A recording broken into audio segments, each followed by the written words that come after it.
And welcome to the latest FilmSoc Livestream. Tonight's episode we're going to be talking about video game films in the past, present and future.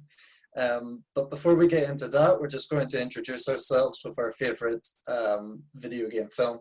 So I'm Peter and my favourite one is Lara Croft Tomb Raider.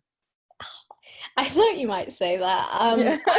I'm Kat, and I think Peter, we were just talking about this before, and Peter said, Alex and I have to describe our most of our least favorite. How did you describe it exactly? Film you dislike the least. We dislike the least. I would say probably the motion picture animated version of the Tekken movie, which came out in 1998.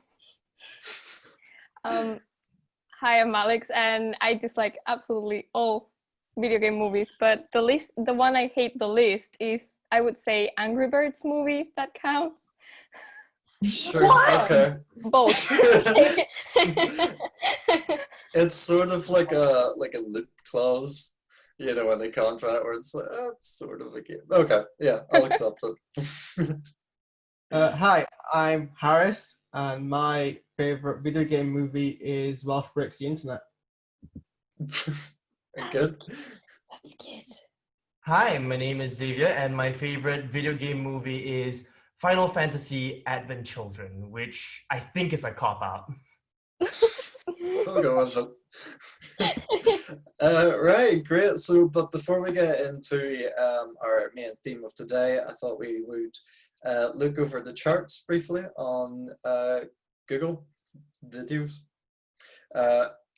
I'm just going to forewarn you guys, it really hasn't changed that much. So at number 10, we've got Onward, then Jojo Rabbit, Knives Out, Frozen 2, Birds of Prey and the Fantabulous Emancipation of One Harley Quinn, Jumanji The Next Level, Sonic the Hedgehog, The Gentleman, 1917, and at the top we've got Bad Boys for Life. Does anything stick out to you there? What charts are you using for that? Was it Google Play, did you say? Yeah, it's the easiest. Yeah, I don't use Google Play, so I wouldn't I can't really engage with it. But do you think a lot of people use it? Like a lot of people that we know use it anyway?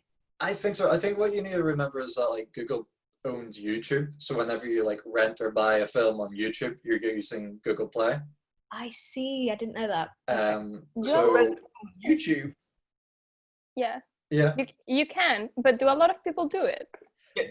When was the last time you spoke to someone? Hey, do you want to come and watch a YouTube film with me on YouTube? I did it. Yeah, no, we do it sometimes in FilmSoc. Yeah, exactly. It's like there aren't many FilmSoc's rankings then. What FilmSoc watches? Because the FilmSoc are the only people who use this service. Google. Yeah, that's true. I'm no real life person who has gone to YouTube to rent a film. You'd be surprised. Face says. Honestly though, I think it's the same. Like it's about the same as you get on like Sky or whatever. You know, everyone uses like slightly different platforms or iTunes. I think iTunes is more popular in the US than it is in the UK. Just who's iTunes? Again, you'd be surprised. Yeah. Something so out of my reach. Like I barely ever do that unless it's for FilmSoc. I would never really like rent a movie from YouTube or like. So I didn't use. Is Google Play then? And obviously it owns YouTube, but is it a separate thing? And like obviously the app is separate, so like it's just through movies that you would have on there and YouTube, I guess. Is that right? Yeah, pretty much. Like it'll attach a film to your if you redeem on Google Play or whatever. Like I've got some on Google Play because they've sort of stopped doing it, or it's a bit more rare now, but Blu-rays used to come with like a digital code. So I'd redeem that and then I'd sort of have like stuff on YouTube. So Xavier, did you? If I remember correctly, Google is currently owned by a parent company called Alphabet, and I believe Alphabet is the one that owns YouTube as well. So they are the ones that are able to collect all the statistics across the board and then compile them together into a single database. I see. Okay. That's a bit interesting. Cool. But anyway, nothing sticks out to you there. Like it's kind of the same. Everything's just holding quite firmly, you know. Definitely, yeah. I think it's quite interesting because some of these films didn't do amazingly at the box office, so maybe they're finding a new life while no one else has like anything else to watch. Yeah. Like The Gentleman and Birds of Prey have all done a bit better, and now maybe they are, you know. Anyway, so we'll move on to some news. Not as big of a low as we had last week, but Oh God. it's only been 7 days. That was just 2 solid entertainment hours of you reading out like articles to us. So we've got Scott Derrickson has officially been hired to direct a Labyrinth sequel. I'm actually really surprised there hasn't been one over all these years, but there you go. Wolfman is in development at Universal, with Ryan Gosling expected to star in the monster film. I saw Jerry was excited for that. Naruto live-action movie casting confirms movie still happening, apparently. Oh, really? Yeah, apparently. I don't know. I'd take it with a grain of salt, but I'm searching for stuff here. Awkwafina and Karen Gillan to star in action comedy Shelley, described as Mean Girls meets Barry. I know what Mean Girls is. I don't know what Barry is. Do you guys I know what Barry is? Oh, Yeah, Mean Girls? What? And Mean Girls, yeah, apparently. You don't know what Mean Girls is? No, I know what Mean Girls is. I just didn't know what Barry was. Barry is a show with Bill Hader. It's about like a hitman that wants to be an actor. Right, okay. It's like a dark comedy sort of stuff. It's really good. Yeah. Cool. What is this trend of an annual film, which is Hitman? Is Hitman comedy a genre now? Because we had that thing before where, what's his name? The guy who plays Drax. Someone, brain. Oh, yeah. I can't remember his name. But Batista. the guy who plays Drax, and it was in a comedy film with some other guy that Karen Gillan was in, and it was meant to be like a buddy cop hitman film. There's one before that, and there's this. Is that like a new genre of film we have to get every year? Like some comedy about hitmanery? Well, there was the Hitman's Bodyguard a few years ago with Oh yeah. Ryan Reynolds and Samuel Jackson. Mm. I don't remember how well that did actually. No. But Apple deal $200 million budget for Martin Scorsese's new film called Killers. It's described as low risk, and the script was changed so that Leonardo DiCaprio's role would be smaller. I think that maybe helped the budget. Oh wait, no, actually the budget is the same. That was the big thing about that's it. 2 very bizarre things to quote about it. Like, it's low risk, and we've given Leonardo DiCaprio a smaller part. Like, that seems like 2 strange things as descriptions. I don't know. Yeah. Sure, I don't know. At least he's And still on a roll, Scorsese, at least. yeah, keep him while we still have him, I suppose. Sonic, Oh my God. Sonic the Hedgehog sequel officially in the works at Paramount, with director Jeff Fowler and writer Pat Casey returning. And then finally, Kate Blanchett is officially signed on to play Lilith in Eli Roth's Borderlands film. Anything stick out to you guys? The Sonic. Is it a sequel to Sonic the Hedgehog? Yeah. I am jumping off a cliff tomorrow. I thought you were going to say I'm jumping off the wall and like excited, not like. Are they wanting to make a Sega cinematic universe?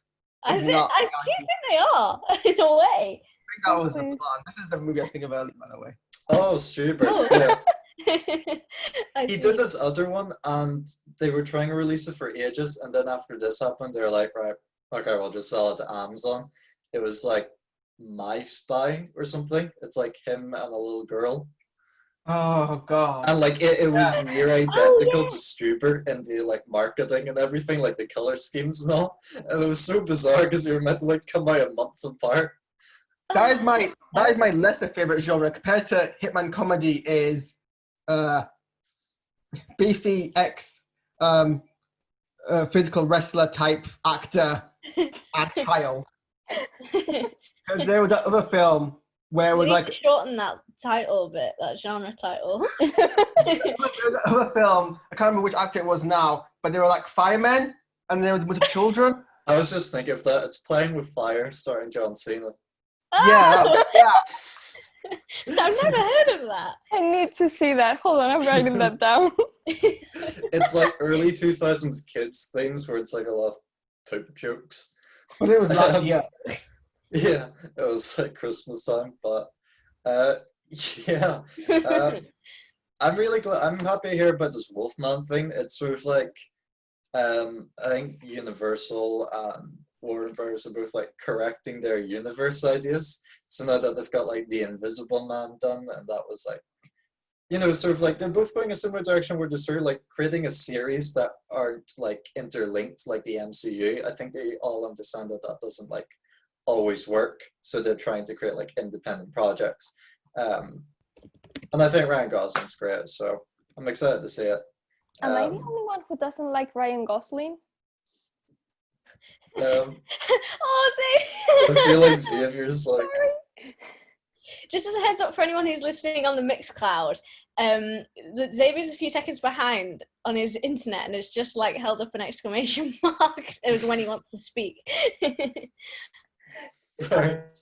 I think my plan is I'm gonna hold this up whenever I have something to say, and whenever the conversation's up, someone just be like, Xavier, go ahead, and then I'll carry on from there. But what I wanted to say was something about Cate Blanchett joining the crew for Borderlands makes me wonder that Borderlands' style of comedy won't really translate very well into film.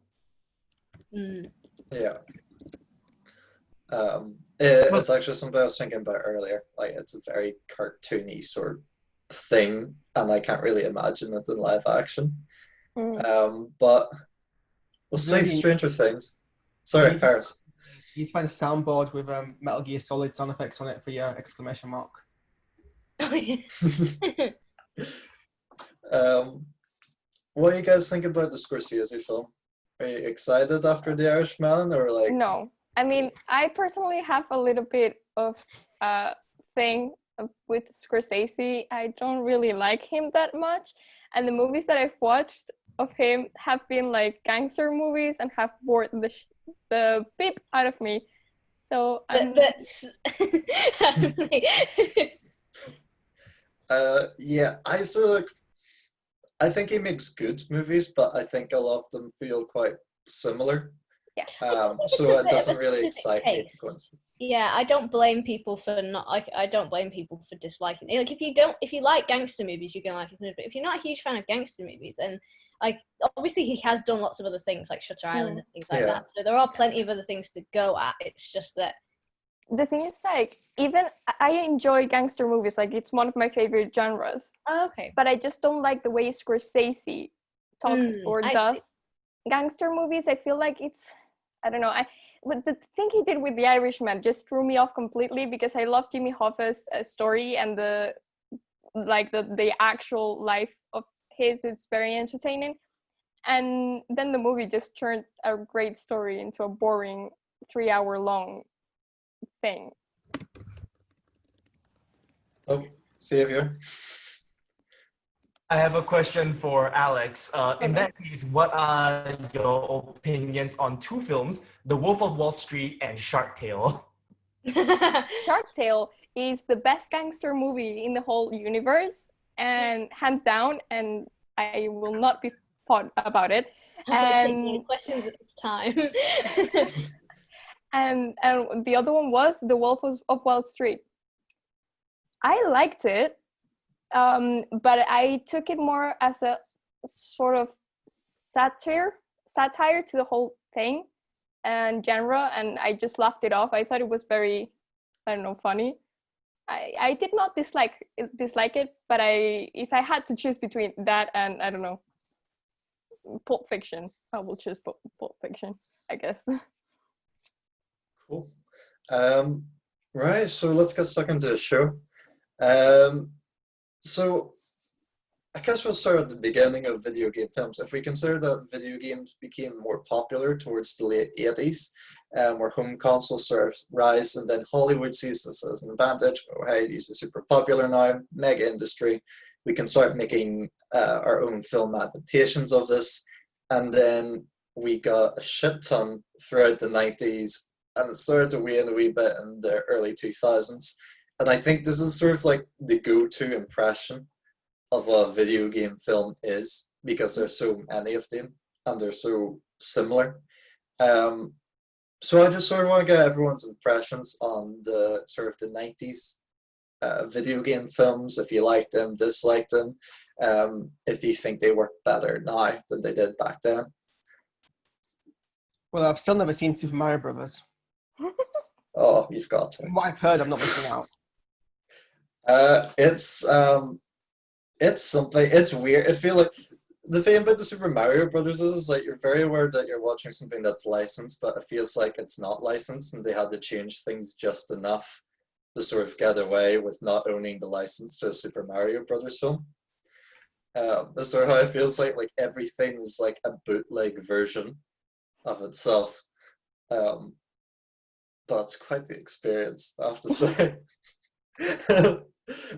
I think it's the first video game film, or first like Hollywood live action one in like 89 or 1990.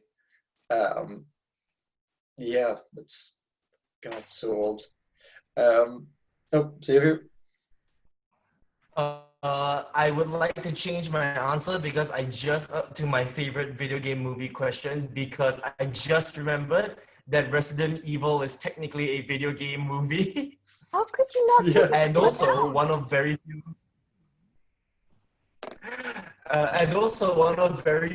games that was very popular in the late 90s and then was made to a movie, but the movie was such a completely different vision of what the game was that it just didn't make any sense.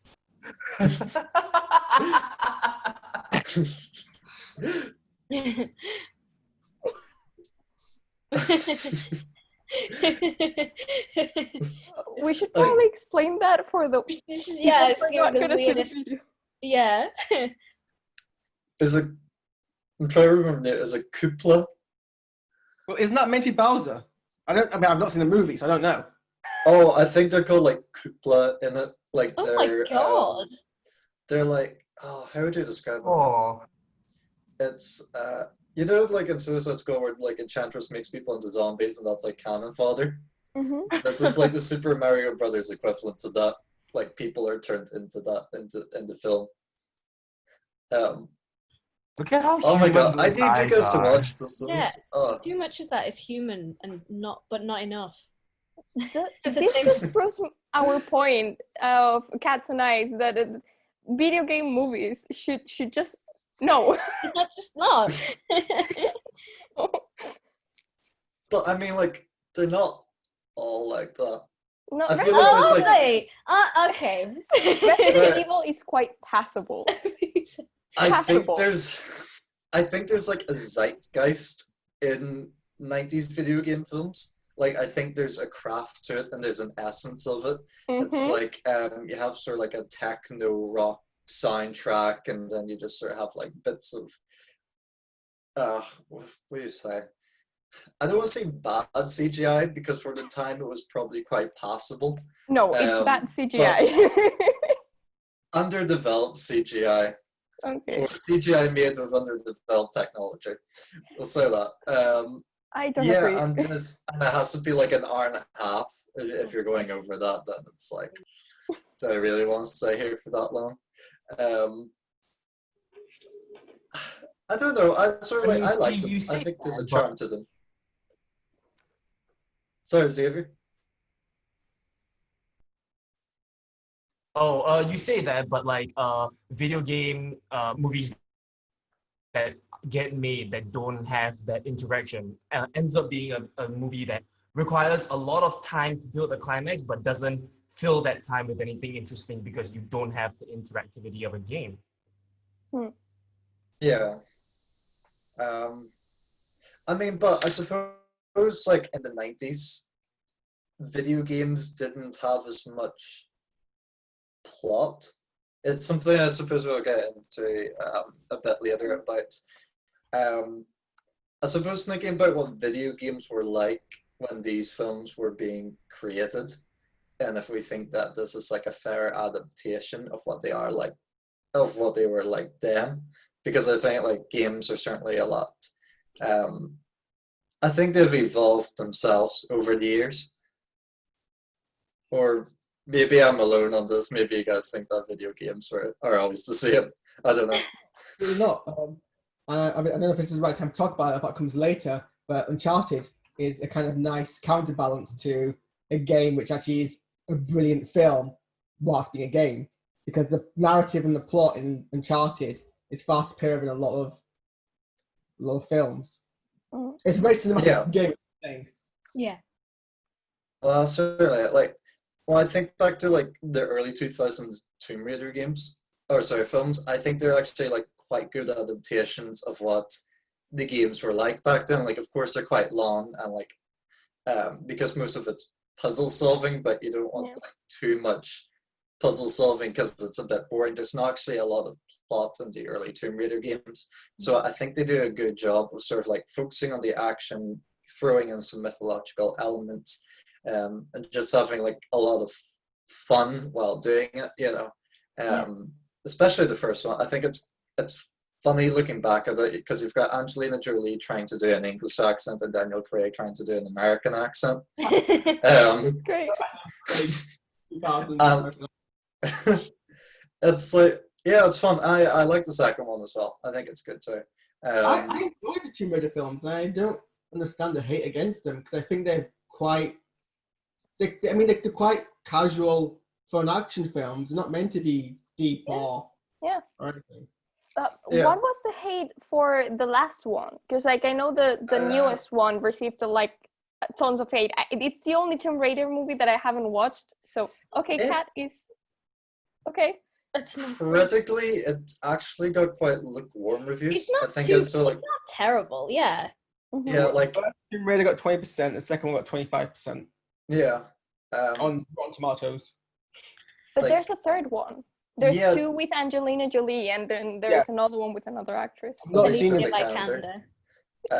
It's like it's fine. It's not based on like the classic Tomb Raider. It's based on like the 2013 reboot of the games. And so it's like it's trying to adapt that, but it's like when we were talking about sort of like cinematic and how cinematic the games are, and talking about like the development of a character. This is what I sort of mean, because like in earlier games, I don't think, and so like characters were that developed throughout the game, but now they are, and so like it's a new challenge. It's like, so yes, the games are more cinematic, so that lends itself well to the film, but the characters are also more developed, so you need to convey that. You can't get away with not having as much character development in your films now, even if you're like adapting something that's already cinematic. Sorry, Xavier. I just wanted to say that, like, considering the time that it came out, because I do remember watching Lara Croft Tomb Raider, the one with Angelina Jolie in the cinemas. I do remember that for the time that it came out under the guise of an action film. It wanted to be an action film, and there was also bits of action comedy in it. So I think that it did the right thing by trying not to be a video game film. It just wanted to be a film about Lara Croft, about Tomb Raider going about her daily business. Also, personal note, that the second Lara Croft film was the first time when I heard that SpongeBob SquarePants was dubbed in Cantonese, because they had that scene where Tomb Raider like lands on a boat in the middle of the ocean in Hong Kong and like goes through like someone's house, and in the background there's SpongeBob and he's just speaking Cantonese for no reason apart from the kids watching it. That's kind of interesting what you just said there, because you said it was action film, not a video game film. I'm just wondering what your definition of video game film is, Xavier, for you to not think. Because for me, I'm defining a video game film as simply being a game which is based on a video game property, but you seem to think there's another defining feature there. That's because I think that there's a very specific scene I'm thinking of in Resident Evil where the lasers come out of the walls and start moving towards the characters. That's so good. That's very interactive. But when you watch it, it's just like, what can I do? They're the ones dodging the lasers. What's the point of that, you know? So it's when like mechanics and stuff make their way into a film that don't really have a right to be there. That's when I consider it a video game film gone wrong, specifically. That ties into what Peter was saying about how earlier video game films are simply using the IPs as just things to base the original plot off of, and that's why I'm not entirely convinced now how how valuable Uncharted film, because you know how Uncharted as adapted to a film with Tom Holland has been on the shelf for a couple of years now. I'm not convinced how much that's going to add to what is already a very cinematic game in itself, because it's loaded to the brim with plot. But again, if they end up making one with Nathan Fillion, I don't care, because I want to see more of Nathan Fillion as Nathan Drake. Yes. I've actually watched today. Someone's made a deep fake of they've took footage from Uncharted 4, deep faked Nathan Fillion's face onto Nathan Drake. Thing is, I can't tell the difference because Nathan Drake looks so much like Nathan Fillion anyway that they even do it side by side, and I'm like, I don't know which one is meant to be the deep fake because he is the identical person regardless. I'm sure I can post a link somewhere at some point for someone to look at if they want to watch. Just Google Nathan Fillion, Nathan Drake, and deep fake, and you'll find it. You'll see how really weird it is. Well, Nathan Fillion did a short Uncharted film. Like yes, which is why I'm saying if they do make an Uncharted film with him in it, that's fine. I just want to see Nathan Fillion. Yeah. That's enough. But Only once. Give it him. If there was the original plan of having Tom Holland as Nathan Drake, I mean, the say it's going to be a prequel, and arguing about prequels is a whole different topic of discussion. I think it's Uncharted is full with plot already, and it's question, and it's kind of what you're saying, Peter, about how earlier games didn't have much plot, so you can put any plot you want on it. But now games have more plot, and people, when you adapt something like a YouTube Raid or a more modern game that has its own mythos, how much do you have to then fulfill fans' expectations of mythos as well as visual appearance and intellectual property? Yeah. Peter just commented, important question, how long until you talk about Sonic? I was gonna say, I think that I totally lost my train of thought. I'm so sorry. I think it doesn't, no, it's not your fault. I think it doesn't make a difference because for me, all the video games movies that I've watched in the late 2010s have been exactly the same as in late 1990s or early 2000s. And that's like Sonic the Hedgehog. I feel like they don't, like there's not much to dive into that. It still feels like a 2000 movie. We are talking about Sonic. Yeah, Assassin's Creed. Like I saw that movie and I wanted to kill myself because it feels like a 2000 movie, and Assassin's Creed has a lot of story behind it. So I think I don't think they changed the movies because of the video games. I think they're still making the same mistakes. Well, yeah, Xavier. I wanted to add on to that, especially since we're talking about Sonic now, and I love Sonic. Games like Sonic and Crash Bandicoot, which were built entirely around their mechanics. They don't really care about the story. You don't get to interact with the story throughout the games for the most part. You only care mostly about mechanics. These always make bad films, always. But I think they make bad films because they make films out of video games, and all video game movies apparently are pretty sufficient if they get to sufficiency.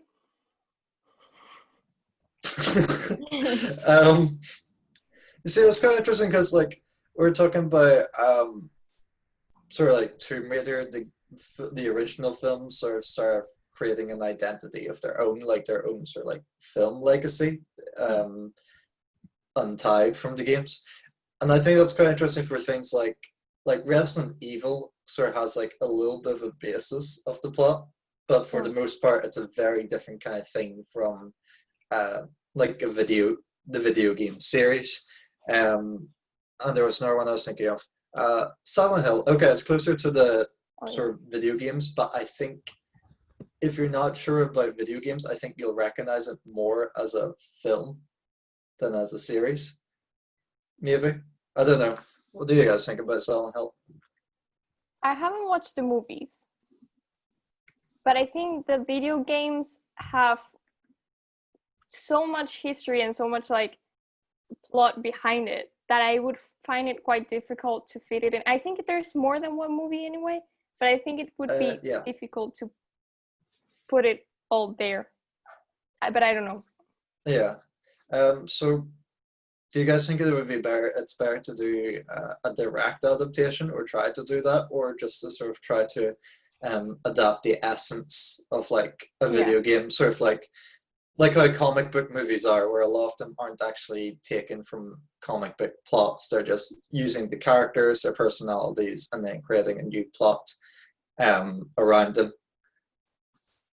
I think that my answer to this would specifically is coming from what my problem with the most recent Tomb Raider movie, because I don't really remember. I remember watching it at the cinema and coming out of it being cross at it, but that was more like, you know, when you're cross at something because you like, I really like Tomb Raider, and I like the most recent incarnations of them a lot. I don't think they're fantastic games, but I think they're quite fun. And like, but anyway, the problem I had with it is they made tons of wrong references almost. Like there was moments where like I could tell they were trying to sort of like have the air of the game, like a cutscene from the game or an important moment or something like that from the most recent incarnations, but then slightly changed it or like used the essence of it, but like not really what the original game was. And I sort of think the introduction of like the whole I won't go into the depths, but basically my answer to that would be like, I would rather them it's like you can't really do it with something like Sonic, like Xavier was saying, because of the format of it, but you could do it with something like, and you couldn't do it with the old Tomb Raider games, like what you said, Peter, about the Angelina Jolie games. Like they were much more like, in Angelina Jolie movies, much more like, you know, direct. It's just, obviously it depends on the style, but I think I would say a direct remake, but I just wouldn't really make them though. But, you know, what do you guys think? I think I have sort of like a different, similar answer. It's the reason why I think the Lara Croft movies work. It's because of what Xavier said. They try to be a more independent movie while they still have reference and maybe hints to the game. They try to preserve the essence but make their own thing. And I think that's where the problem with video games movies are. They don't know what they want to do, so they do a mix of everything. And that's where they fail. So it's like, oh, we're gonna do the, you know, the actual video game, and then they see that it's just not gonna work. So they, okay, let's do something else. Let's do like a halfway, and it doesn't work because it doesn't have its own identity, and it doesn't have the identity of the video game either. Yeah, I think it was quite interesting. Like, as well as like a lot of these games sell in units, I think when it comes to making like a film adaptation, your market of them is going to be a lot more niche, I think, you know, and to do it well, you're going to sort of like really hone in almost, because like one of my biggest problems with the new Tomb Raider adaptation, like it's great, I suppose, because it's younger sort of you know, female audience can sort of have like more of a role model again, and having like a lower age rating. But what really stands out in the reboot games is how brutal it is. Like the things that she does, not, and they hint at it, but it's just not quite as like dark as like the games are and what they're like. And like it's quite like, I think they did try to adapt quite a bit of the plot, but the like little twists on it, and it made it feel smaller and quieter. Yes, in a way. 100%. This is the Alicia Vikander version you're talking about, rather than the version. Yeah, so it's quite interesting, I think, in that episode. And I think that's one of the most well-known ones as well. Like, one thing I think is always really funny about the Angelina Jolie movies is have you guys ever heard of the roller coaster that was like made after the Tomb Raider films in America? No. Haaris is laughing. Do you know about it? No, I'm laughing at something else, but I'll ask him about it. Finish this part because it's something. Yes. That's fair. It was just this really, really crazy. This is a tangent completely, but like to promote the film in America, and I can't remember which park it was exactly, but they made, you know, those rides where it's like, it kind of like almost a wall of people is like on it. It's like sort of like goes up into the air, not like really fast. It raises you up and then drops down. Not quite. It sort of like spins you kind of, and like rocks you a little bit, sort of like, and it goes up and down. It's really scary, but anyway, it was like it just kind of proves how big of a deal it was, because like they even had like proper really massive budget roller. It's also a really interesting story about why it was shut down, and I'll link a video explaining it in the thing, but yeah. They're really well known, I suppose, so I suppose they're quite interesting to talk about. Go on, Xavier. Yeah. Building off of that, Kat, did you know that there is an interactive 3D ride in Singapore's Resort World Sentosa for the Mummy movie? And there's one segment where you smash into a wall, it crumbles, and then like spiders crawl out, and the character looks up, and they're like, "What's up?" Ah, I didn't know that. Oh my god, that's really good. I've been on one in Universal. I was lucky enough to go to Universal in America that has one, and that was good. That was great. Have you been to one, Alex? Yeah, I've been to Universal as well. I was gonna say that there's something similar in Universal. good. It's just great. That's great you got one in Singapore as well. Damn. Do you know they're making a Sims movie? What? Yeah. What? No. That's what I was laughing at. According to Wikipedia's list of upcoming video game films, they're making a The Sims film. I mean, it doesn't say which studio is attached to it. There's no date or anything, but I mean, they're also making a Sim City film as well. So they're making both a Sim City film, which somewhat sounds like it might be mistaken for a Sin City film, and then there's also the Sims film.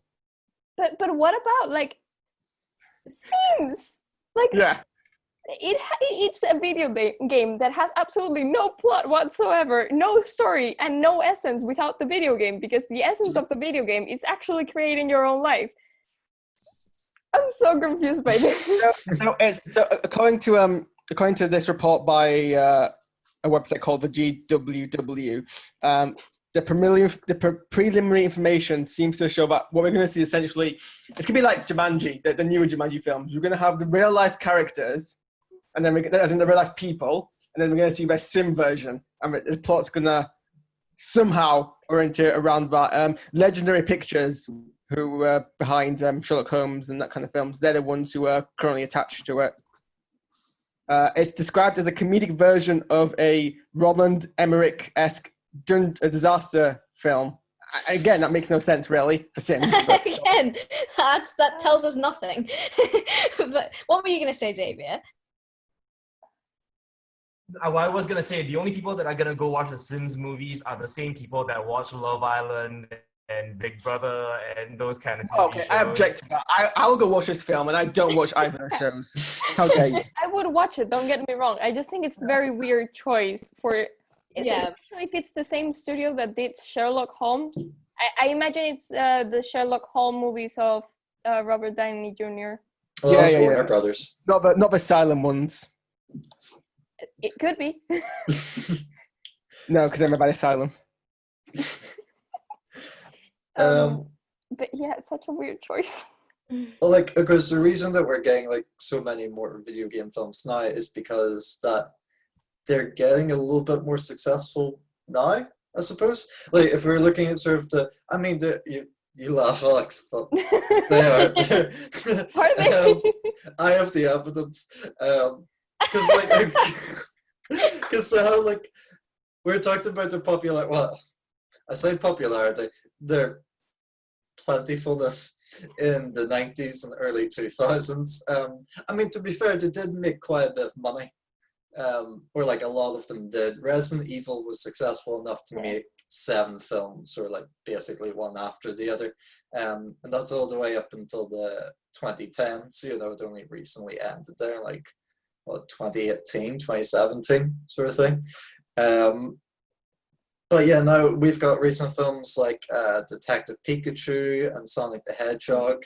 What I'm guessing a lot of you guys have forgotten is a video game film, because I always forget it's a video game film. Rampage, which is the most successful video game film of all time. I have a whole monologue prepared about Rampage, because that movie. I've never Not seen good. it. Not good. Like, out of the ones you mentioned, Detective Pikachu, I think it's the best one. Yeah, did you guys see Detective Pikachu? Yeah, I liked it. I mean, it wasn't like anything special, but I didn't expect it to be. Yeah. And it held up to the promise of like making a film that was based on a story within itself. There was no focus on mechanics. There was no there wasn't much exploration of like how do Pokemon. I guess my point is I just didn't see mechanics being a big part of that movie. Instead, there was story, there was character that was driving the story forward. I would argue that that was the reason why Detective Pikachu did better than most video game films. I think like Pokemon has a head start in this sort of thing because it felt like the anime since its conception almost. And I know like a lot of it's sort of filler, but you sort of get an idea of how the battles work and a lot of stuff like that. And for a lot of people, I think that would be their first introduction to Pokemon. I think it was almost certainly mine. I was watching the anime and getting an idea of that. And there's no mechanics involved in it. It's very fluid. It's like obviously the games are turn-based. So when you're actually starting to play the games, it's a little bit jarring at first.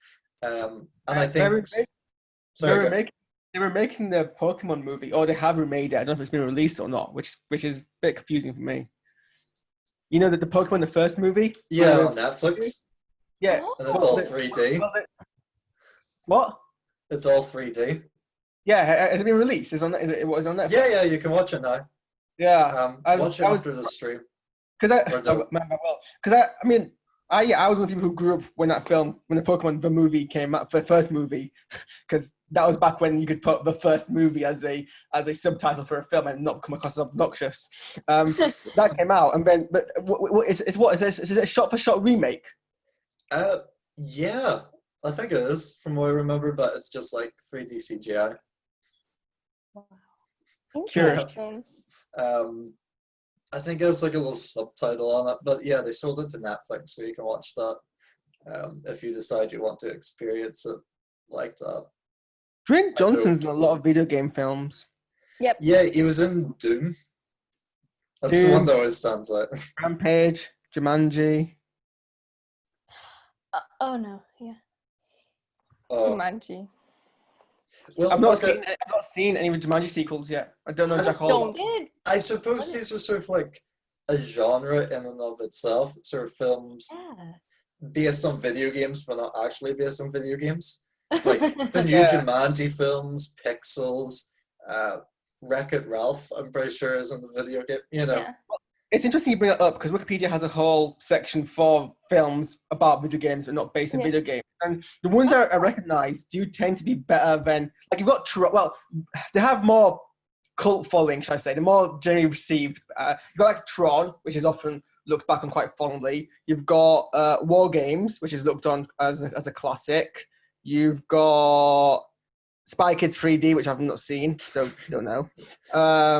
You've got Tron Legacy. You've got Scott Pilgrim, technically, is one. Ready Player One. That as well. I've read the book. I love the book. I've not actually seen the film yet. I need to. Pixels is probably the exception because Pixels is terrible, and the less we talk about Pixels, the saner I will be.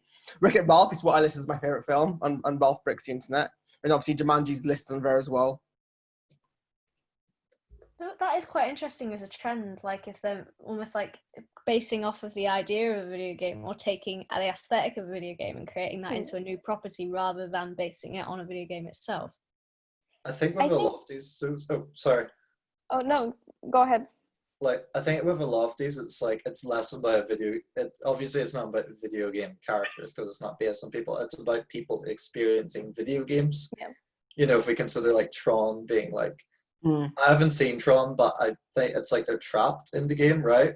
Well, certainly with Jumanji as well, you know, this idea. And Ready Player One, the VR, and this idea of like escapism. And it's all built around that rather than sort of like watching a game play out. It's sort of like, it's like the Let's Play, like cinematic Let's Plays of the video game experience. It is like that. I think it works better because they try to make their own thing, but, you know, it's their own story, even though they get the essence of the video games, of like what it is to experience a video game. However, Ready Player One has, I think, a problem that, can I say, got a lot of video game players mad, and it was that anyone who plays video games, the first thing they would do in the car race would be go backwards. Like, after 2 tries, if you don't get it, people are just gonna start messing around and they're gonna go backwards. You know that. Would you do that in a virtual reality where permadeath is a thing? I'm quoting from the book here rather than the film because I've not actually seen the film yet. I can't remember if permadeath was a thing in the film. I think it's a massive thing in the book. Yeah, I wonder if that's It maybe. drives most of the book's plot, that the fact that it's permadeath. So Maybe. Xavier. I remember that the film had a concept of permadeath. They made like real world money exist inside the video game, and when you die, you dropped all your real money. Yeah. Yeah. That's so No, I bad. remember that sort of thing now. Like, yeah, and you get taken out of the VR when you die, right? Yeah. Isn't that it? Yeah, you're like dropped out of the game. However, I think Ready Player One is a very special case because it is also a book. So the adaptation is more Yeah. like the book's adaptation. It's a weird case. Yeah, it is. I think the film's weirder because like you've got, I think it was made by Warner Brothers, so avatars are shown, and you sort of get like Harley Quinn in there or other sort of like people using these like avatars. Yeah. It's quite a strange film. I don't really know what to think about it. It is. I love strange it. film. I don't like the ending, but anyway, that's a different conversation. I won't harass Haaris with It's it definitely the now. worst video game film.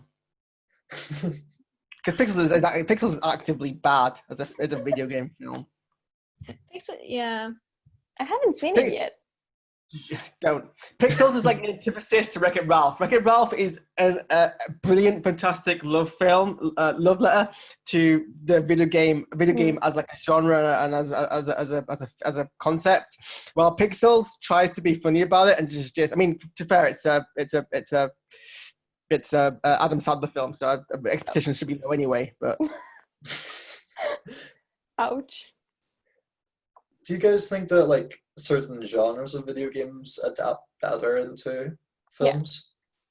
Like I think what we just discussed about, I think films based on a video game experience, like not in a particular video game. I'm not making any sense, but like movies like Ready Player One, based on the actual playing of a video game, work better than a movie made of Assassin's Creed, which. Oh my gosh, yeah, I forgot those were made. Wow. Xavier. Oh, sorry, Xavier. I do think that there isn't much problem with the genre of a video game being turned into a film. I do think that video game like content benefits more from being in an episodic format. So look at content like The Witcher, look at content like the Netflix Carmen Sandiego series, where they have more time, more space to breathe, and better places to make things look cool. Yeah. Agreed. Well, I think that's sort of like a great sort of jumping on point to this topic, film versus television adaptations. Because although like there's a lot of upcoming video game films, and we'll get to that in the way after this, there are ones like the Castlevania series. Has been a quite successful anime on Netflix. I don't know if you guys have watched it. I've seen the first series. I've never played the games. When I was prepping for the show, I couldn't get Hotel Transylvania out of my head, trying to think of it. And I'm like, I love that film. this is just like a really different really thing. Have you guys seen the Castlevania series? No, I want to. No. Like, it's pretty good, actually. I think it got good reviews, and it's sort of, like Xavier said, this like lend itself to an episodic sort of thing, because although they're cinematic experiences, it's like 13, 15 hours of gameplay. And like a great example of this is The Last of Us was picked up for series at the HBO earlier this year. Oh, At least I think it was HBO. It was definitely picked up for series. Which, again, I haven't played The Last of Us yet. I'm not great with horror games. But yeah, do you guys think it'll do well? Are you looking forward to The Last of Us, definitely. as a TV show? Yeah, I think that's the same thing with Silent Hill. I think I haven't watched the movies, but I think it would work better as a TV show. Yeah. or limited series, like short thing. But I suppose it's good that HBO has it because you need a bit of a budget to do a post-apocalyptic world on TV or make it sort of believable. From what I've seen, like Last of Us, the world is very overgrown, right? And it's about fungi. Sort of, is it or? what? Sort of. What I'd do you say mean so. by overgrown? Sort of like, buildings are Yeah, overgrown the by aesthetic of kind of plants like and a long Oh, yeah. time post-apocalypse. yeah, this sort of thing, where there's like a greater aesthetic to it than just sort of like there's no one about and there's a few like crashed cars and everyone decided to drop paper on the road and run. It's These very sort of, similar to the I Legend with Will Smith. Was it that one? I Am Legend. yeah, I Am which is Legend. based on the Omega Man. Yeah. Okay. It's that sort of aesthetic, but it's the graphics in the video game are just chef's kiss. Yeah, I could. So, I mean, I don't think it will be a limited series. If we've got The Last of Us 2 coming out, part 2 or whatever, and I'm sure they'll do a part 3 at some point. Let's be honest here. You're smiling so much. He knew something that we don't. We have to accept Xavier it. needs to stop messaging me. But yeah, no. What But were I you saying? think, I think it could be like a longer term thing at HBO. Yeah. We'll see. I think like obviously Last of Us 2 isn't out yet. I imagine sales will still be very high despite all of like the leaks and spoilers and stuff coming out. But we'll see. Funny fact, actually, Tomb Raider 3 was cancelled. Like the Angelina Jolie sequel was cancelled because the game Angel of Darkness came out on PS2 and it was horrendously buggy, got bad reviews and didn't do well, so they sort of like abandoned the idea of doing a film.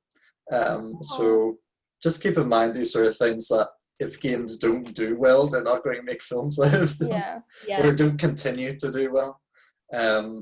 But yeah, do you want me to go through all the upcoming video games? Yeah. Various stages of development. So we've got Tomb Raider 2, the Alicia Vikander one, and that's got Ben Wheatley directing, comes out next year. Borderlands with Eli Roth, who did Hostel, which is like a torture porn kind of film. Sonic 2, we talked about. Uncharted with Tom Holland, and that's gone through several directors at the minute. I actually can't remember who's attached. It's said to be based on the fourth one. Presumably that's the flashbacks. I think Tom Holland's playing a younger Nathan Drake, and I think they've said that. So sort of between like the flashbacks in 3 and 4. Monster Hunter. I forgot about this. This was meant to come out in August. It's got Mila Jovovich, who was Alice in the Resident Evil films, and it's being directed by Paul W.S. Anderson, so it's like the same creative team. So I'm not saying that they're not creative, I just can't remember if it's the entire creative team. Sorry, Xavier. I will say if it does have the same like style as the Resident Evil films, I think they would be very, very nice. Yeah. I've never played Monster Hunter. Quite a few of my friends do. But anyway, Mortal Kombat, which comes out in January. It's meant to be R-rated, and I think the focus on it is on Sub-Zero. That's his name, right? The ice guy, Sub-Zero. Or is it? Yeah, okay. I thought someone would play Mortal Kombat being here, but okay. But I do not remember the names. Yeah. I'm terrible with the game, with the names. Minecraft, the movie. Oh, Yeah, yes. I was going to say, that's, I mean, I don't know.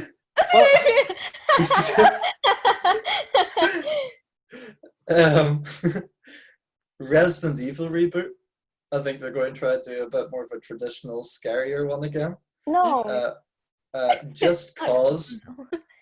Just Cause. Oh wow. I can see that. Yeah. Mega Man. Which I think it's actually got. I think it's slated for 2022. Yeah, I think it has a date. Call of Duty was like given one a few years ago, like greenlit for one, but I don't think it's got much further. Mm.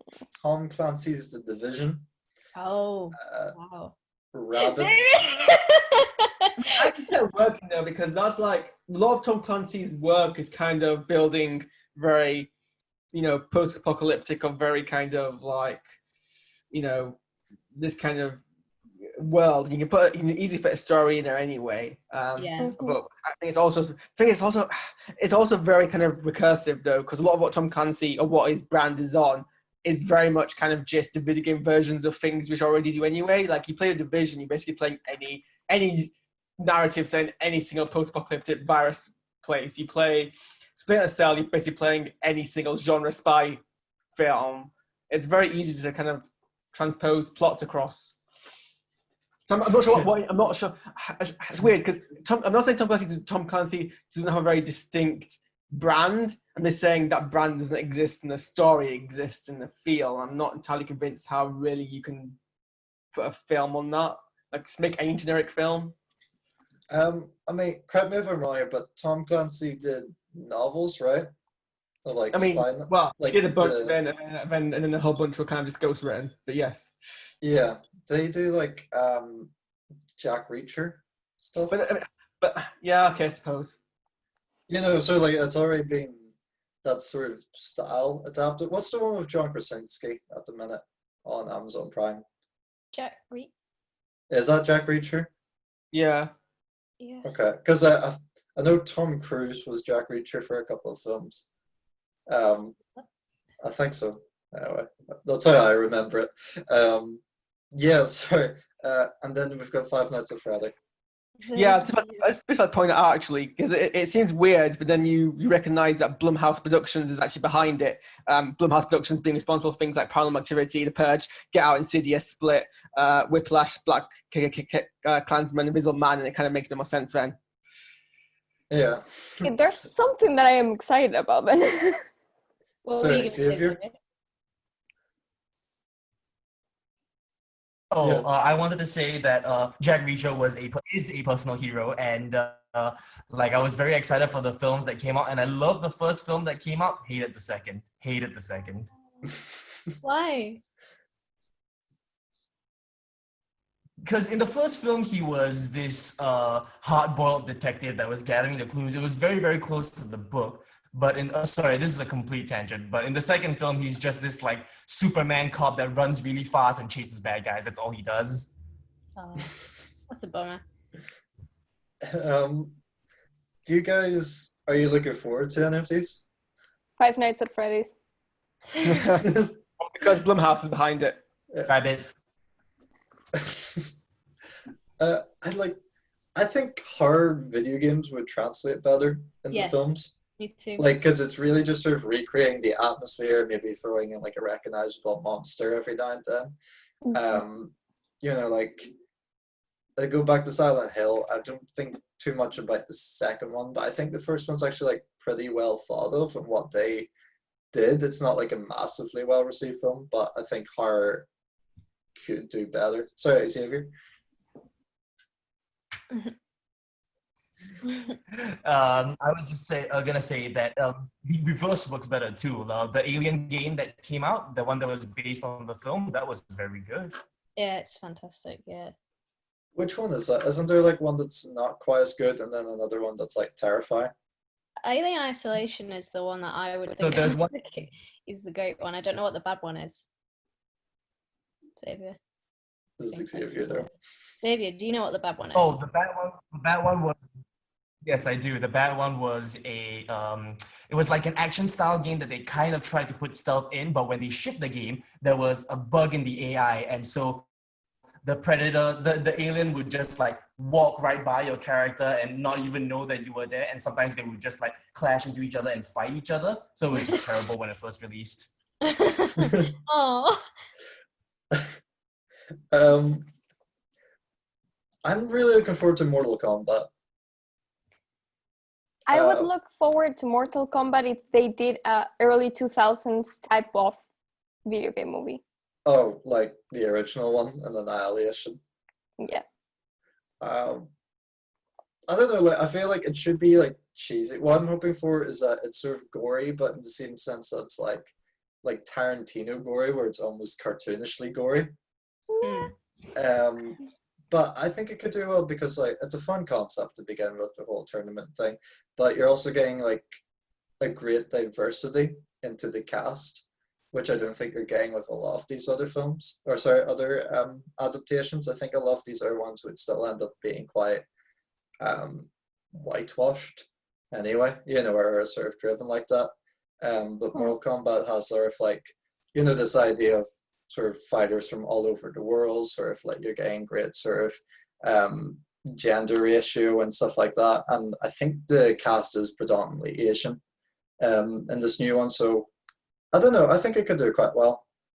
They put out an animated film a couple of months ago, like direct to video, and they always do these sort of things to sort of like test the waters on if this sort of thing is going to do well and how they're going to like skew their marketing around the live action film. But yeah, I suppose we'll see I mean, it could come out in January. It's possible. Yeah. I'm not going to cut out. I wonder if Monster Hunter will come out in August. Who knows? Yeah, little did Christopher Nolan know that it was Monster Hunter that got everyone back into cinemas. Tenet, yeah. Borderlands, we talked. Oh, sorry, Xavier. There was a thing I wanted to talk about. Is it true that Christopher Nolan was forced to release something inside Fortnite and he hates it? Yes. Oh wow! I didn't know he hated it. But I know it's a thing that he released it for Fortnite because we talked about it last episode, didn't we, Peter? Yeah, Devon sort of thought that it was. Haaris. I think Devon heard that it was his own idea or something. I don't know. Yeah, it was strange. I didn't watch on Fortnite. Is this a trend? I know it happened with Star Wars. Is this still going on? The whole releasing important pieces of film narrative in Fortnite. It was like a trailer premiere that like ended up on YouTube an hour later. I mean, like, I don't know. Like, I'm not sure like your market's going to be in Fortnite. No, I don't think it's going to the right people. Yeah.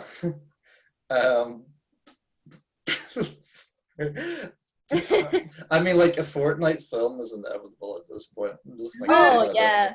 And like, I mean, is it like if Call of Duty or like The Division is happening, then I think Minecraft. will happen. And Minecraft's iconic, but yeah, like it's still in that level of like the market is that sort of a market and everything. So yeah. Then we'll get a Roblox. Roblox adaptation, and then we have the whole package right there. Roblox, Fortnite, Minecraft, whatever the other one is. That's the big thing. I think the problem with Minecraft, well, the one that it's missing is League of Legends. That's the only gosh, one. Yeah, of course. Because I feel like the problem with the Fortnite movie would be sort of World of Warcraft, where they try to desperately make a serious movie, and it's just gonna turn out to be really, really beep. Like, do you guys take video games seriously or video game stories seriously when you're playing them? Yes. I think that's an interesting question because I think some people, like, you say, like, oh, of course everybody would, but genuinely some people just, like, skip the dialogue and don't care. So, Xavier. Yeah. Like, I would say I do, yeah. I try and pay attention to them, yeah. That's not true. That's not true. Alex, don't lay that claim at me. No, we played Katana Zero, which has an amazing storyline, and Xavier was just brushing off the dialogue like, oh, just skip it or say something funny, and I was like, no, keep it going. Let me explain myself. The only reason I was doing that was just to try and influence your decisions. My decisions, but I play the game. I play all the dialogue out. I'm curious about all the story. Sure. Yeah, of course. Like, I don't know if you guys have played Just Cause, but I'm like currently working away, I think, through Just Cause 3, I think, because it was free on PS Store about a year ago, so I got it.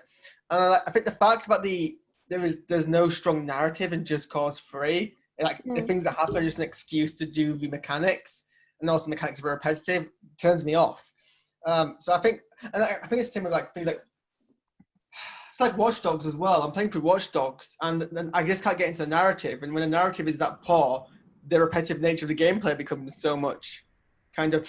Compare that with Portal, which has basically a single game mechanic but has such an engrossing and engaging plot that it's one of my favorite games ever. Yeah, I agree. George just said, dread it, run from it. The Fortnite movie arrives all the same.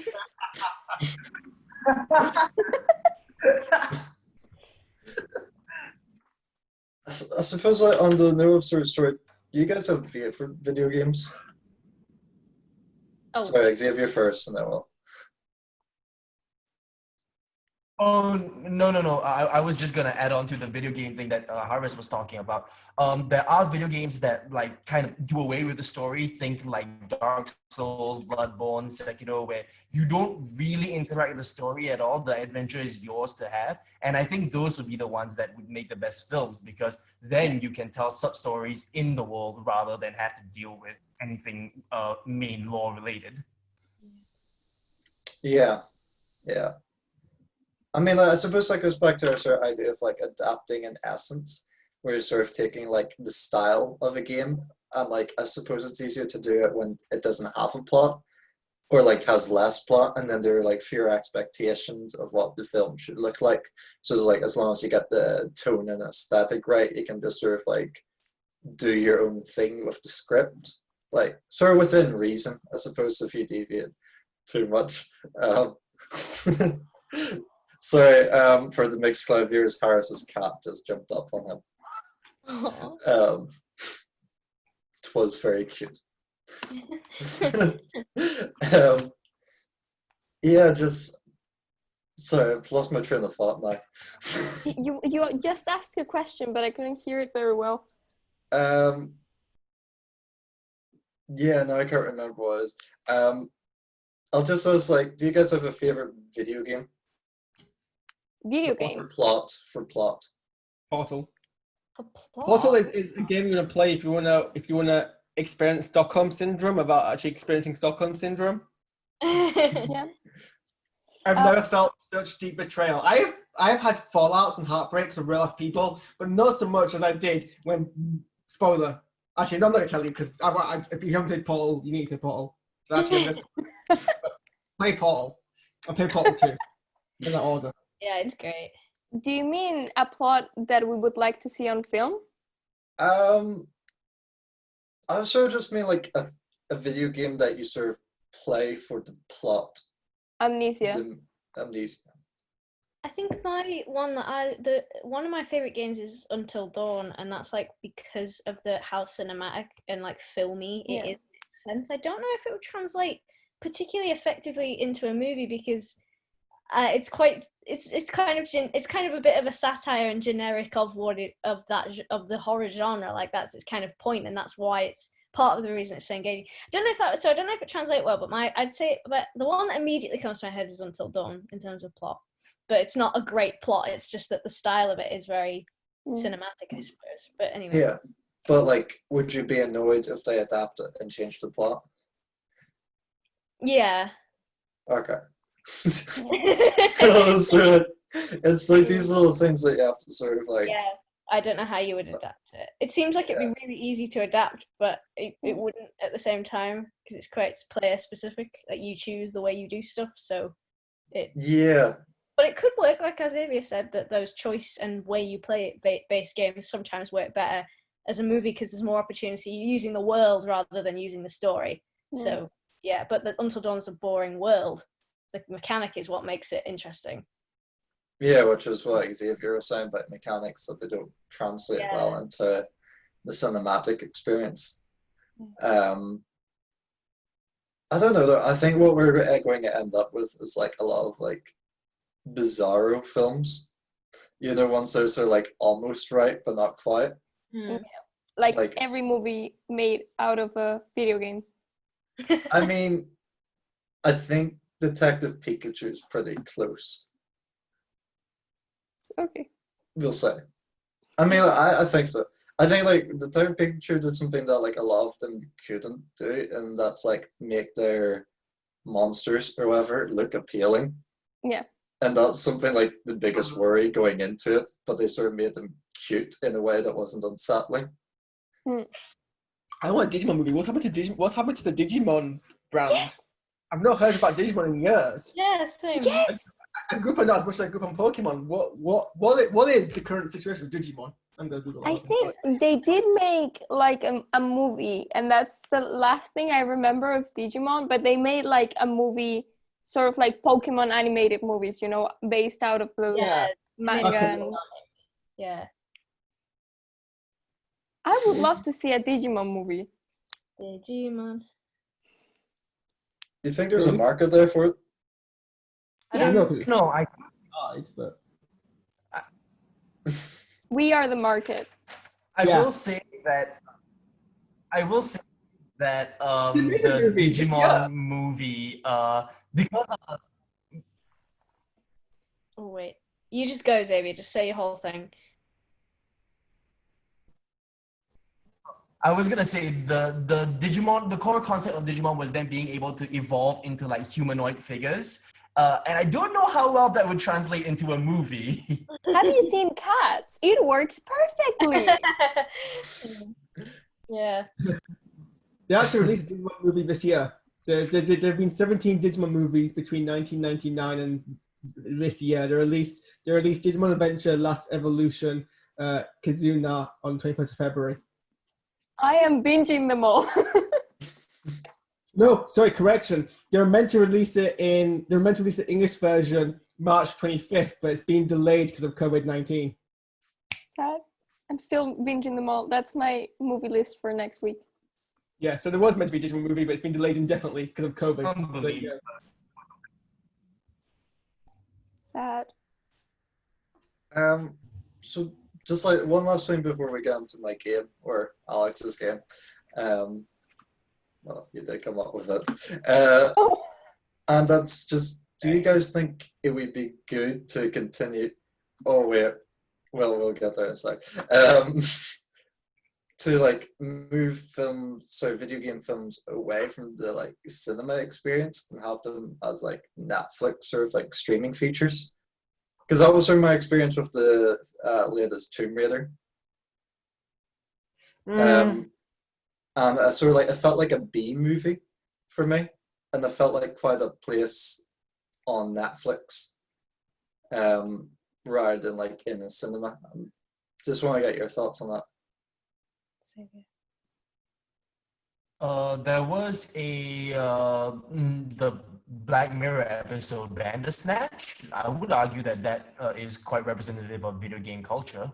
That's what I was gonna say. I think it would work if they use you choose which way you want to go, like they did with the Last Survivor or something like that, where you could choose what way the story was gonna go. I think that would work.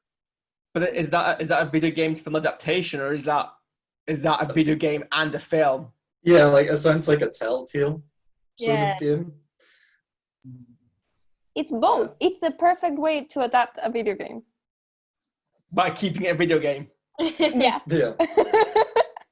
I think the like, idea of having like a mini series or like a limited series in terms of like The Witcher and things like that. I haven't actually seen The Witcher, so maybe I'm talking out my butt, but like I think you're right in terms of like that could be a possibly better way of doing adaptations than through a movie, because there's more opportunity for world exploration and stuff, which is from what we're sort of edging at exploring possibly is better as a means of adaptation than adapting a story straight off. yeah, I think what's quite like interesting about Witcher is that it's a bit of an anomaly because most people recognize it as like a video game series, and the series like carries forward the appearance as you know, as the things look on the video game, but it's actually based on the original book series, you know, and the plots are adapted from the books rather than from the games. I see. So it's sort of like it gets away with it because it maybe looks at a more adaptable plot than that you would get in the video game series. And I haven't read the books nor played the games or got past the first episode of the series. So I can't comment too much about it. I don't really know a huge amount about which I want to try again. So like I wanted to like it. I just got a little bored watching it. Yeah, I'll take the heat. Does anyone want to add anything before we start a game?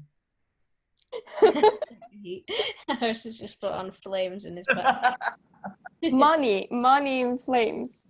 Alright, that was the only stock footage I had of flames available. It's not meant to be any decrement on capitalism, although we should fight Okay. capitalism. Whatever. Anyway, PT game. Right, yeah, well, it's Alex's game. Are you seriously using my idea? Yeah, I thought it was good. I have no idea what this is about. I'm excited. Right, so what I have is a spin the wheel app. Oh, no. And I've put in some films and I've tried to do it a bit randomly, but it's quite hard. It's like when someone asks you to do something and you could do it easily by yourself, but when someone asks you to do it, it's really hard to think of it. I don't know if that makes sense, but this is what this is like. So I'll do like throughout the show we've been talking about video games made into films. A lot of the time people will make video games based on their films to help promote the films. So on my little wheel is a list of films. I'm going to spin the wheel and we're going to have to come up with the game based on it. Yes, that's great. So yeah, looks, I thought it was great. Listening, So first one we've got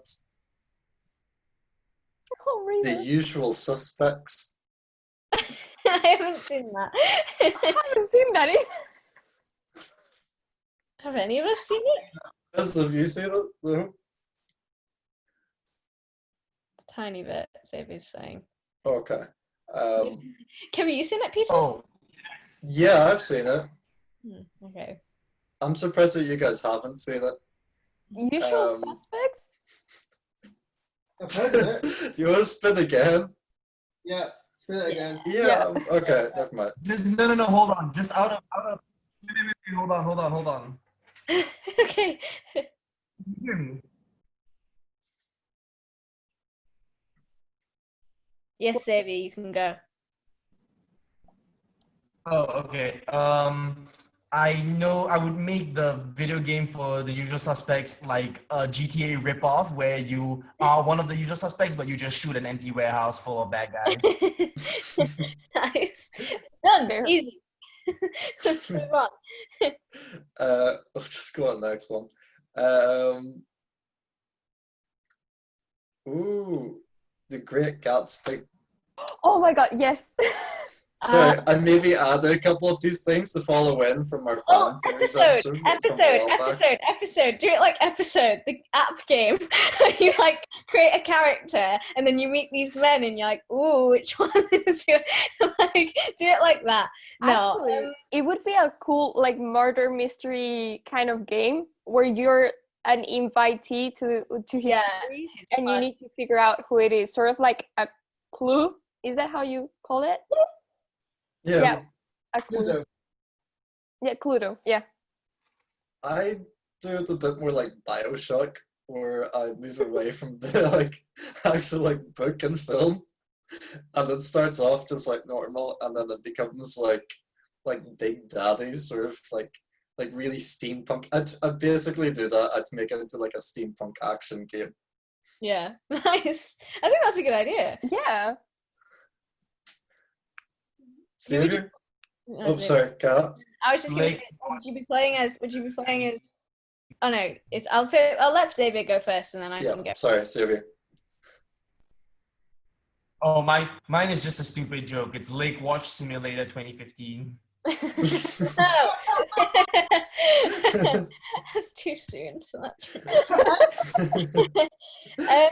I was just gonna say, would you play as like a character that you make yourself that's like a 1920s style person, or would you play as say like what's he called?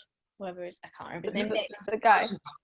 Well, Yeah. I think like the narrator guy is like a blank slate of an American sort of person. Like I think he's sort of crafted in the novel to sort of be quite like Yeah.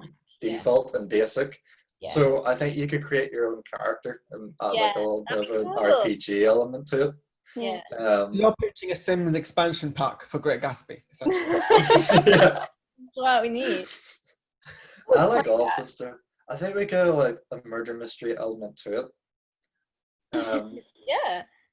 Yeah, with like steampunk aesthetic and RPG. Yeah. Okay. What's the next film? Next we have. Oh, we don't get the same one again.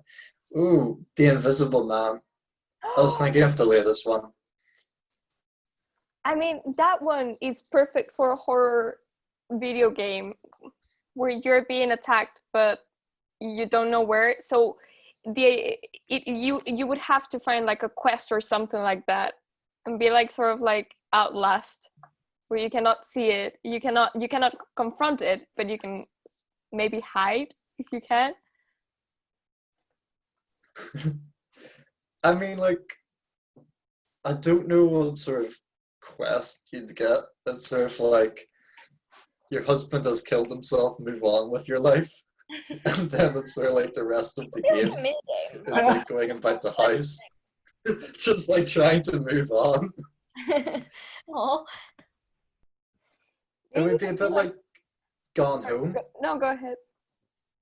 what's Gone Home? Oh, it's basically a game where you just play like a girl that's gone home, and nobody else is in the house, and you just sort of like find out things about their lives by going through like into rooms and looking at papers and stuff. It's weirdly spooky because it's at nighttime, but it's not like a horror game. It just feels weird.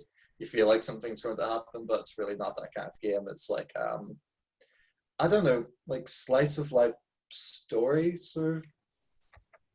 Yeah, it's really hard to describe. Just like not like a plot. Oh, sorry, Xavier.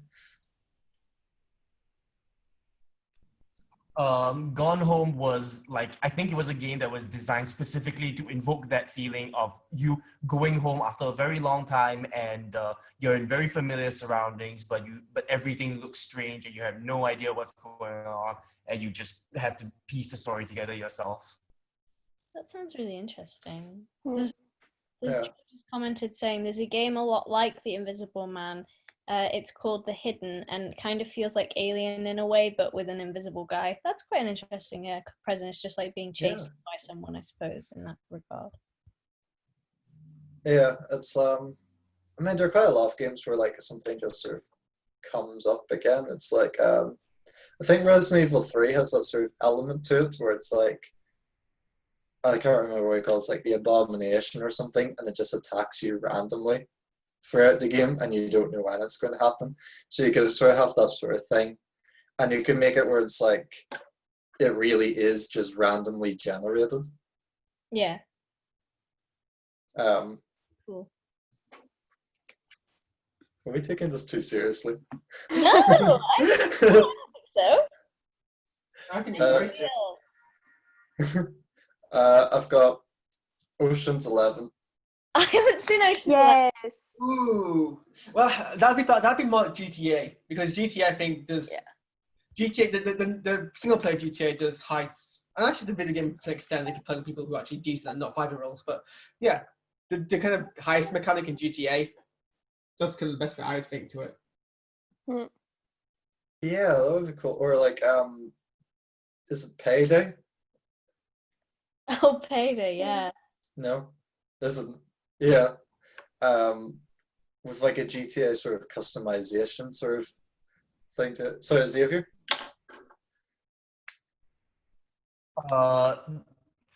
Like a simulator to fit the guy into the bag. You know that scene where they make a guy like go inside a luggage case, but you have to like click on the part and drag him into the luggage case so that he fits inside, and then you close it. I love that.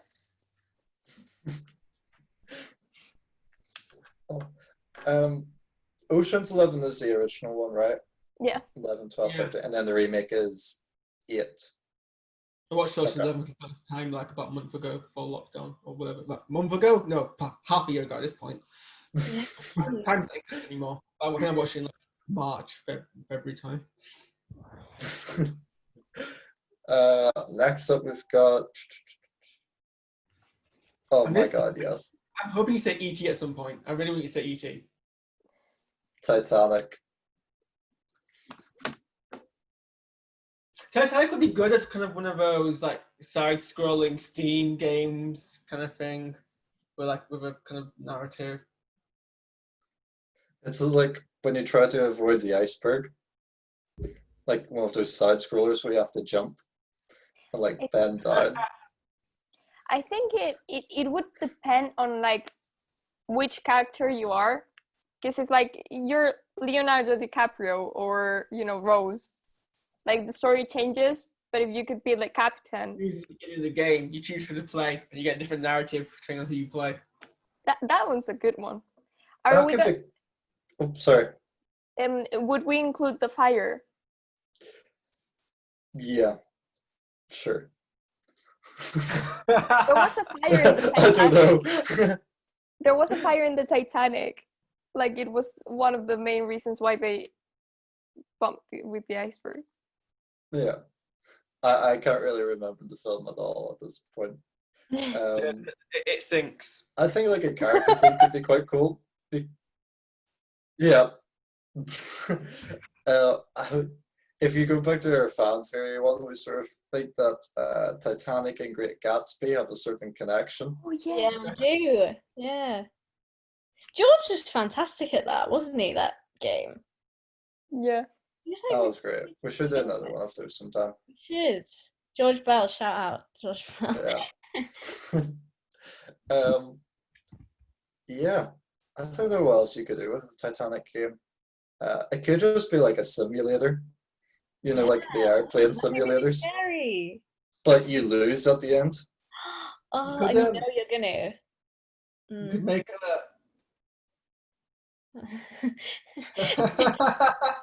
So, well, what's good about this is the fact that our mixed club viewers won't be able to hear you, so no spoilers for them. Just people who are watching right now.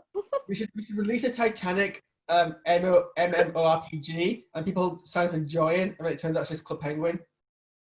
Oh. Oh my god. Well, not anymore because it died again. That's what I mean. We bring it back, but we pretend it's a Oh. Titanic RPG. They go through all the kind of registration, they sign up, and then it's just a Club Penguin pirate clone. I love it. I miss Club Penguin. That was so good. We all It's do. back. It's back. Is Is it like It's The not club- back. It was back for like 2 months, and now it's. Oh, is it Now gone again. again? Oh, Yeah. that's- what officially? I think it is official. No one told me this. Xavier. Xavier? Exclaiming. Go on. Club Penguin Online. CP Online was a private server for Club Penguin people to come and play, but it got shut down by Disney because there were people on the server that were using it to hack people and Yeah. also to dox people, and also, I believe, spread child pornography. Yeah. Child pornography was the main thing that made them shut down. Yeah, so it wasn't official. Just another. People bring back Club Penguin pirates all the time in the last like couple of months when they die. It's not a real Club Penguin. I'll never get my puffles back. That's what I'm saying. It's sad as hell. I hate this. well, you guys can always get those like Club Penguin DS games. No. What? That's a thing. Wow. Oh yeah, they made an Italian DS game. I think it was. Yeah, like it's Remember that polar the bear? spy plot. Yeah, the one with the polar bear. I mean, it sounds good. It sounds good though. Like. I mean, it happened shortly after Disney bought Club Penguin, so I think it's very much kind of more potent of its eventual downfall than anything else. I miss Nebulous in Club Penguin. Your Puffles. puddles miss miss you. Oh. It took me way too long to read that. Right, last one. Memento. if you Was guys it? haven't That seen would be like um, that would be like a very Hideo disappointed. Kojima game. That's like a Hideo Kojima PT style game where like you keep doing the same things over and over and like you can't figure out what you're supposed to do. That could be excellent as a game. Yeah, I would do the steampunk theme as well. I think that's what Christopher Nolan always sort of hoped it would turn out. That someday it would be turned into a video game. Yeah. Like, It's like- we release it in Fortnite. We've spent this like this last hour talking about how video games to films don't tend to hit as well, but films to video games hit even less. I mean, like, have you The only guys never good- played like a video game based on a film, like one of those? Yeah. Spider-Man 2 is the only good video game film adaptation I've ever played. No, the Lego Harry Potter one was brilliant. That doesn't count as Lego. It doesn't count. How does that not count? Wait, that because no, because Lego. Yeah, that's good because the Lego games are good. But that's not a. Have you played? It's not no. Have you played? Like not even the actual Harry Potter games. And granted, those weren't exactly based off the film as much as the base. Well, actually, no. The later ones were. The later ones were based off the film, and they were the books, and they weren't that good. Like the first one was decent because of nostalgia, but Yeah. Okay, what about the Star Wars one? which ones? Which ones? The ones they did with EA with Disney. Well, The they leg. did the original like Battlefront ones back in the early. That's not 2000s. a film adaptation though. That's an original. That's its own thing. No, That's the last one they did, the one about the Jedi. I cannot remember the name for the. Fallen Order. Yeah, but the Fallen Order. Yeah, but that's not an adaptation of a film. That's an original Yeah. story. It's not. Oh, okay. I guess it's based off of a film source material. No, but that's fine. But I'm saying I'm talking about specific genre, the tiny things like the Spider-Man games, the Iron Man games, the ones that were made to the Narnia games, the ones made just to promote a film that are released with the film. The reason they're bad is obvious. It's because they kind of rush in development to match film release date. Yeah. Xavier, go on. I have something to say that I think will make everybody here very upset if you know about it. The Matrix video game was better than the film. Yeah. Could be. I've seen believe that. gameplay of it and it looks hilarious. How many I of you know mean- about the ET video game controversy? The Atari ET game. I don't know about that. Okay, fun story. So the ET Atari Italian game was so bad they actually buried every single version of the game in a landmine somewhere in I think Nevada or some desert. God! It was an urban myth for years and years, and I think about 5 years ago they dug it up and they confirmed, and they found this entire like mine full of every single copy of the ET Atari game. That's why I've been alluding to it the entire time we were playing that video game. It is infamous. Oh my Yeah, god. because the video game was that terrible. It is the worst. 728,000 cartridges they buried, which is pretty much all of them. It is cited as the worst video game. Not just the worst video game film adaptation, the worst video game of all time, and was responsible for the video game industry crash in 1983. So I think that's kind of rock bottom for both video games and the film video game Yeah. relation. I just love one. Sorry, Spider-Man 2, the video game. It's fantastic. Yeah. Is one of the. I mean, it's still a fantastic game today, and that's even after having played the 2019 PS4 Spider-Man game, which I think is better. But even in comparison to that, Spider-Man 2 does hold up as a fantastic game and a fantastic video game adaptation. I mean, like, did you guys ever have just like a random one as a kid? Like someone just sort of bought you this game off of this movie, and like they like because I had Over the Hedge. I had Coraline. That sounds really creepy. It was great. Oh, it's fantastic. I would play that. I would play that. I'll lend you my DS when we're back at uni. And you can borrow it. I played the Alice in Wonderland video game based off the Tim Burton movie. That Oh, also It's- sounds yes. really creepy. it does sound quite creepy. It's really cool because it's like in sort of like pixelated style. It was really fun. I really enjoyed it.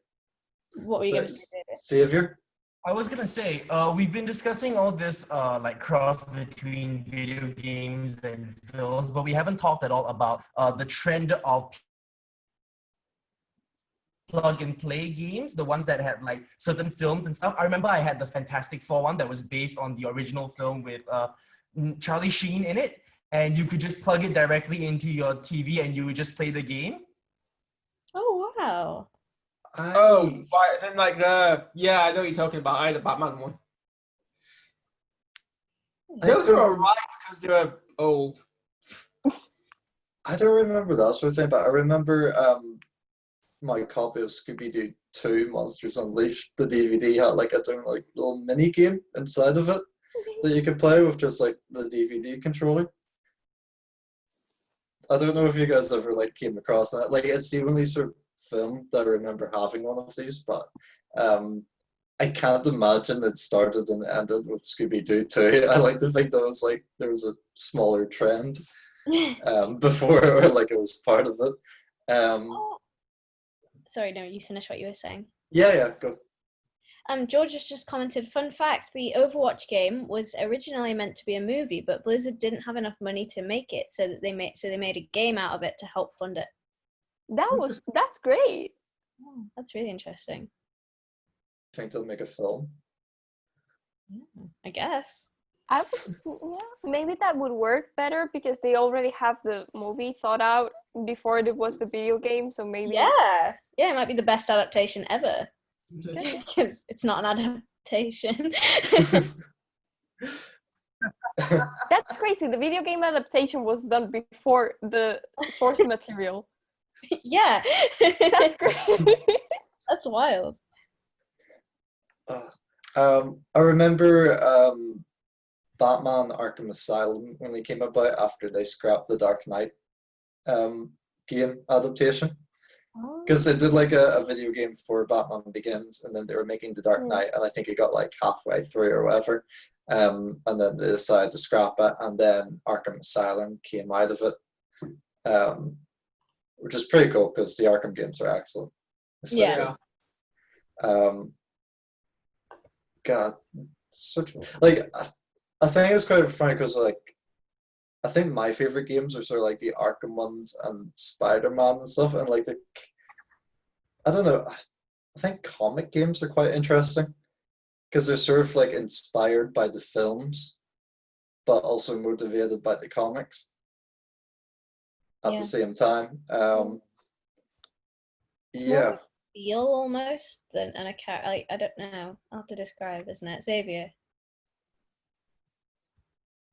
In that case, I'm curious, what is your opinion on that latest Batman film, the one that came out, The Killing Joke, that was also had Batgirl and Batman's romantic relationship in it for some reason? I don't really like The Killing Joke as a comic. I think the comic is quite problematic to begin with. So I like the idea of like giving Batgirl something else to do, but that wasn't it. That was not the other thing to do. You know, the point of it is that you're not making her a sex object. It's just sort of like, oh, we'll give her like a very sexually driven storyline leading up to her being sexually assaulted and paralyzed, and it's like, okay. It's I don't know, just very misguided. Yeah. And maybe at some point in the writing process it was well intentioned, but as soon as you conceive something like that, it's not. It's actually very harmful, I think. Yeah, sorry, it's a very grim thing. Yeah. The animation's not bad though. And Mark Hamill's great in it. It's Joker. But anyway, yeah. So yeah, I don't know if you guys have anything else you want to add. I mean, We need wrap-up music. Go on, Haaris. well, a nice kind of circular way to wrap things up is apparently it's not live action. It's animated, but they are making a Mario film, and it's gonna be released in 2022, which is almost exactly 29 years after the very first video game movie Mario was released, which is kind of a nice circle there. Hopefully, it will do better. I think Xavier wanted to say something. He raised the exclamation mark. It wasn't important. It wasn't important. It's Wow. Universal Pictures is behind it. They are who I don't think made the first one. Who made the first one? Well, so Disney made the first one. Okay. I don't think Disney own Universal just yet. It's quite Give it fun. a few years. Yeah. Well, they've got 2 years before the film comes out to buy it, essentially. Yeah. I don't know. They didn't buy Incredible Hulk. I can't imagine them wanting to buy Super Mario Brothers. You know, it's like I don't even want to own the character that I have in most of our films. Imagine if Disney bought Nintendo. There's this weird rumor going around a while ago about like Apple buying Disney because Disney's just like not handling COVID well at all because most of the money comes from like cruises and amusement parks and like Disney on Ice shows and stuff like that. So we'll see. It's like, did you ever play the game Empires in like class or whatever, where you all like come up with a name and put it into like a hat and read all of them out, and then you go around the room, and so I'd be like, "Oh, Alex, are you Katana?" And you're like, "Yes, I am Katana," and then you're part of my empire, and then Kat's like, "Oh, Peter, are you Sub-Zero?" And it's like, "I am Sub-Zero," and then we're all part of your empire, and the idea is to sort of like accumulate. What like video game high school did you go to? Yeah. I've never heard of this before. It's not like a video, it's just a game that you play in class, like on, you know, like the last day and where teachers can't be bothered and students can't be bothered, so it's just like, right, well, I don't understand, like, what is it, like a reference to real empires or something? Like, what do you mean?